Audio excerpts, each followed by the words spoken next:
요한복음 4장 43절부터 54절의 말씀을 살펴보도록 하겠습니다.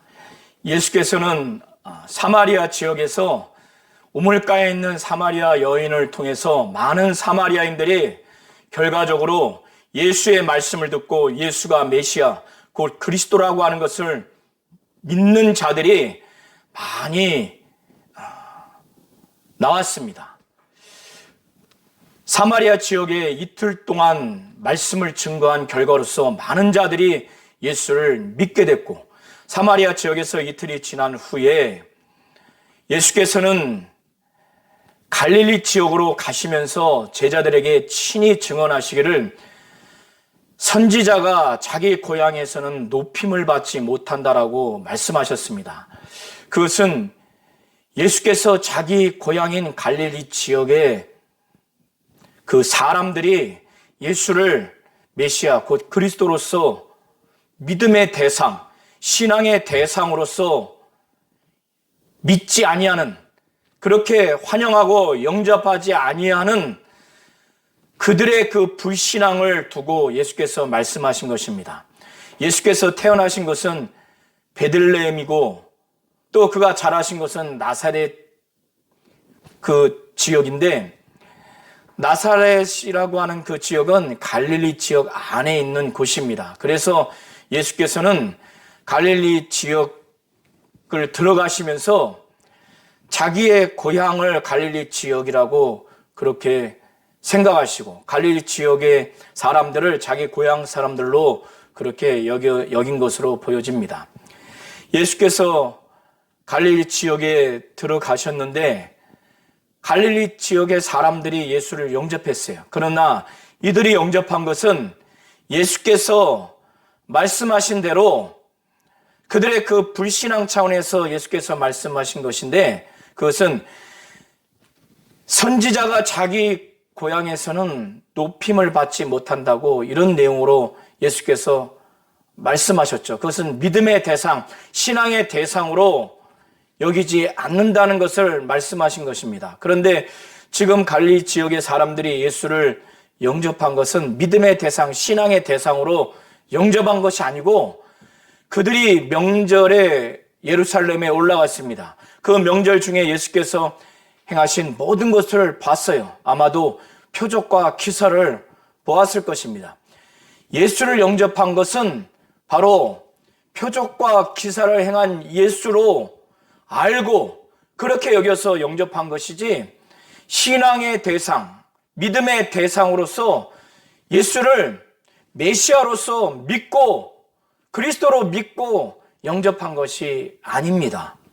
예수께서는 갈릴리 가나 지역에 들어가셨는데 그곳은 이전에 예수께서 물을 포도주로 변화시킨 그 표적을 나타낸 곳입니다. 그곳에 왕의 신하를 만나게 됐는데, 이 왕의 신하는 가버나움 지역에 자기 아들을 두고 있는데 그 아들이 병이 들어서 지금 거의 죽게 된 상황입니다. 그러니 아들이 지금 죽게 된 상황에서 아버지의 그 심정은 어떻겠습니까? 심장이 제대로 뛰지 못하고 가슴이 답답하고 충격과 그 절박한 상황에서 이 아들을 어떻게 하면 살릴 수 있을까? 그것에만 온 몸이, 온 뼈가, 온 심정이 거기에만 지금 아주 집중되어 있는 상황입니다. 그는 아들이 죽게 돼서 그 병에 걸려서 죽어가는 아들을 바라보는 그 아버지의 심정은 얼마나 처참하고 얼마나 절박하고 얼마나 충격이었겠습니까? 밥도 제대로 먹지 못하고 잠도 제대로 자지 못하고 심장은 제대로 뛰지 못하는 그 아버지의 심장인 것입니다. 이 아버지는 이런 상황에서 가버나움 지역에 있는 사람들의 예수에 대한 그 소문을 듣게 됐습니다. 예수는 이렇게 아들이 병을 앓고 있는 이 아들이 죽어가는 상황이랄지라도 예수는 능히 살릴 수 있다, 이런 얘기를 들었을 것입니다. 그리고 병자를 치유하는 그런 예수에 대한 소문을 들었을 것입니다. 그래서 이 왕의 신하, 바로 이 사람은 가버나움에서 갈릴리 가나 지역까지는 30여 킬로 정도 됩니다. 그러나 아들을 살려야 되겠다는 아버지의 그 절박한 심정으로 말을 타고 단숨에 달려왔을 것입니다. 그래서 이 왕의 신하는 예수가 유대로부터 갈릴리 지역으로 들어오셨다라고 하는 이 얘기를 듣고 말을 타고 단숨에 달려왔어요. 그래서 예수를 만나고 나서 예수께 청한 겁니다. 지금 내려오셔서 내 아들의 병을 고쳐달라고. 자기 아들이 지금 죽게 생겼으니 얼마나 절박했겠습니까? 그런데 예수께서는 이 왕의 신하를 포함해서 갈릴리 지역의 사람들, 자기 고향 사람들이 불신앙을 갖고 있다는 것을 이미 말씀하셨죠. 그걸 알고 있는 거예요. 여전히 왕의 신하가 자기 앞에 왔지만 아들이 지금 죽게 되는 그 상황 하에서 표적을 행하고 기사를 행하는 예수를 지금 알고 와서 살려달라고 하는 것뿐이지, 사마리아 지역에 많은 사람들이 예수를 메시아요 그리스도라고 확실히 믿는 믿음이 없다는 것을 알고 있는 거예요. 사마리아 지역의 많은 사람들은 예수의 말씀을 이틀 동안 듣고 확실하게 예수가 메시아 그리스도라는 것을 믿었어요. 그러나 왕의 신하를 포함해서 갈릴리 지역의 사람들, 자신의 고향 사람들은 그러한 믿음이 있는 것이 아니라 단순히 표적과 기사를 행한 예수를 그렇게 여긴 것을 예수는 알고 있기 때문에, 비록 지금 아들이 병에 걸려서 거의 죽게 되는 상황이라 할지라도 왕의 신하를 포함해서 갈릴리 사람들을 향해서 꾸짖는 겁니다.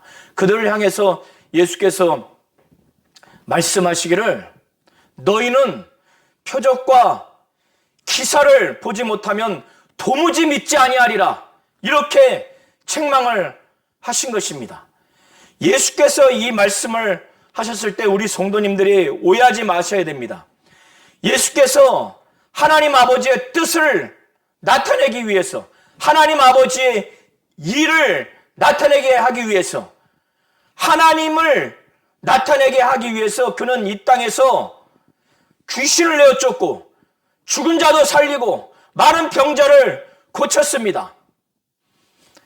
많은 표적과 기사를 행했어요. 그것은 예수가 하나님의 아들 그리스도라고 하는 것을 믿게 하기 위해서 그렇게 하신 것이고, 그래서 사도 요한은 요한복음 20장 30절 31절에 기록하기를 예수께서 제자들에게 많은 표적을 나타내 주셨는데, 요한복음에 기록하지 않는 많은 표적도 있지만은 오직 이것을 기록한 것은 예수께서 하나님의 아들 그리스도임을 믿게 하고, 그리고 그렇게 믿고 그 이름을 힘입어서 생명을 얻게 하기 위함이라고 그렇게 증거하고 있습니다. 그렇기 때문에 하나님 뜻대로 하는 그 예수께서 나타내신 표적과 기사, 그거를 믿고 예수가 하나님의 아들 그리스도라고 믿고 그 이름을 힘입어서 생명을 얻게 되는 이와 같은 결과를 낳게 하는 예수의 표적을 믿는 그 믿음을 부정적으로 말씀하신 것이 아닙니다. 갈릴리 사람들, 왕의 신하를 포함한 갈릴리 사람들은 자기들의 뜻대로, 자기들의 식대로, 그래서 표적과 기사를 보여주기를 원하고 자기들의 원대로, 자기들의 뜻대로, 자기들의 식대로 나타난 표적과 기사를 믿기를 그들은 원한 것입니다. 자기들의 뜻대로, 식대로 표적을 원하고 그러한 표적을 보고 그래서 믿기를 바라는 이러한 자세를 지적한 겁니다. 하나님 뜻대로, 예수가 원하는 대로. 그래서 예수가 하나님의 아들 메시아 곧 그리스도라는 것을 믿고 그렇게 믿은 다음에 그 이름을 힘입어 생명을 얻게 하기 위해서 예수께서 표적과 기사를 나타내서 그거를 믿는 것을 하나님은 원하시는 거고 예수는 그걸 원하는 거예요. 그러나 갈릴리 지역 사람들은 자기들의 원대로, 자기들의 식대로, 자기들의 시각대로, 자기들의 뜻대로 예수에게 표적과 기사를 보여주기 원하고 그 차원에서 그거를 보면 믿겠다고 하는 자기들의 뜻대로 그렇게 했기 때문에 하나님의 뜻대로 하는 것이 아니기 때문에 그걸 지적하는 것이니까 우리 성도님들이 이걸 잘 하셔야 됩니다. 왕의 신하가 예수의 이 책망을 듣고 나서 심령을 변화시킨 것 같아요. 그래서 예수가 원하시는 대로, 말씀하시는 대로 예수를 믿어야 되겠다, 이렇게 심령을 바꾼 것 같습니다. 이 이후에 왕의 신하와 온 가족이 믿음을 점진적으로 가진 걸 보면 그렇게 추정할 수가 있고, 그리고 그 심령이 변화된 다음에 예수께서 그에게 아들이 살아있다 이렇게 말씀하신 것을 보면 그것을 능히 추정할 수가 있습니다. 이렇게 왕의 신하가 책망을 받은 다음에 심령이 완전히 변화돼서 예수께 아주 재차 이제는 믿음의 자세로 간청한 것으로 보입니다. 예수께 그 왕의 신하가 말하기를,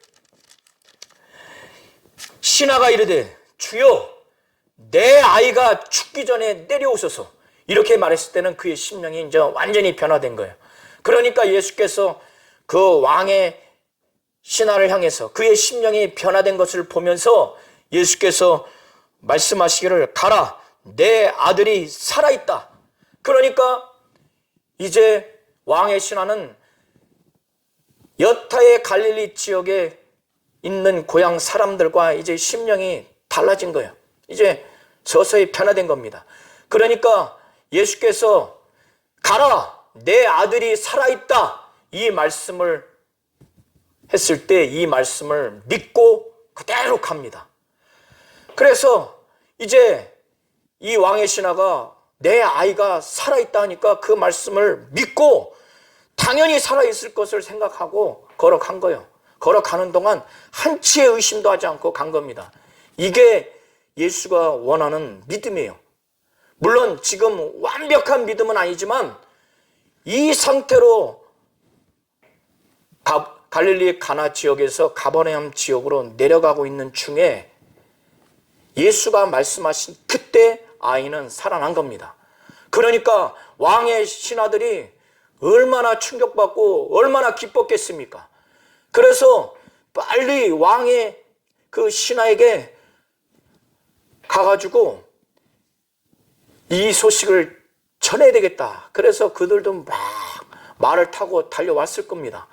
그래서 왕의 신하는 내려가고 있고 그 수하에 있는 군사들은 지금 올라가는 중에 마주친 거예요. 그래서 그 왕의 신하에게 말하기를, 아들이 지금 살았다고, 살아있다고. 그러니까 왕의 신하는 아이가 살아났다는 그 기쁨이 그 안에 있겠지만 무엇보다도 더 관심을 가진 것은 예수의 말씀을 믿고 가는 그 왕의 신하의 믿음이 더 아주 긍정적인 차원에서 이 왕의 신하는 물은 거예요. 자기의 믿음을 확인하기 위해서. 그래서 그 왕의 신하가 말하기를, 그 낫기를 시작한 때를 물은 거예요. 언제 내 아들이 낫느냐? 그러니까 그 군사들이 어제 7시에 열기가 떨어졌나이다. 이 왕의 신하는 자신이 믿는 바를 의심해서 물은 것이 아니라 자기가 지금 예수께서 내 아들이 살아있다라고 하는 그 말씀을 100% 믿고 있기 때문에 그 자기의 믿는 바를 최종적으로 확인하기 위해서 그 군사들에게 묻는 겁니다. 그런 차원에서 묻는 겁니다. 그 낫기 시작한 때를 그래서 물은 거예요. 그런데 어제 7시라고 하니까, 그때 열기가 떨어졌다고 하니까, 그때가 바로 예수께서 내 아들이 살아있다 말씀하신 그때인 걸 알고, 자기가 믿는 바를 더 확실하게 믿게 된 거예요. 100% 의심하지 않았지만, 예수가 단순히 표적과 기사만 행하는 그런 차원의 분이 아니라 바로 메시아, 그리스도라고 이 왕의 신하는 그렇게 믿은 것으로 보여집니다. 그래서 자기만 이렇게 믿은 것이 아니라 자기 집안에 속한 가족뿐만 아니라 온 하인 집안에 속한 모든 자에게 이거를 분명하게 말한 거예요. 그러니까 그들은 왕의 신하처럼 직접 예수를 목격하지 않았는데도 자기뿐만 아니라 온 집안이 예수를 믿게 된 겁니다. 이 왕의 신하가 믿음이 완전히 예수의 정체성을 믿는 데까지 들어간 거예요. 내 아들이 살아있다라고 하는 그 차원의 말씀을 100% 믿는 것에 그치지 않냐고, 그것이 정확하게 예수가 말씀하신 때라고 하는 것을 이 군병들이 말한 어제 그 7시라고 그 얘기를 듣고 나서, 이제는 아들이 살아있다는 그 말씀을 믿는 걸 넘어서 예수가 메시아, 그리스도라고 하는 것을 확실히 믿은 것으로 보여집니다. 이렇게 믿은 겁니다. 그리고 난 후에 사도 요한은 말하기를 54절에 이것은 예수께서 유대에서 갈릴리로 오신 후에 행하신 두 번째 표적이다. 첫 번째 표적도 곧 물을 포도주로 변화시킨 그 표적도 예수의 정체성과 능력을 나타낸 것이고, 이 신하의 아들을 살린 이 표적도 예수의 정체성과 능력을 나타낸 사건이기 때문에 사도 요한은 유대에서 갈릴리로 오신 후에 행하신 두 번째 표적이라고 이렇게 말씀하신 것입니다.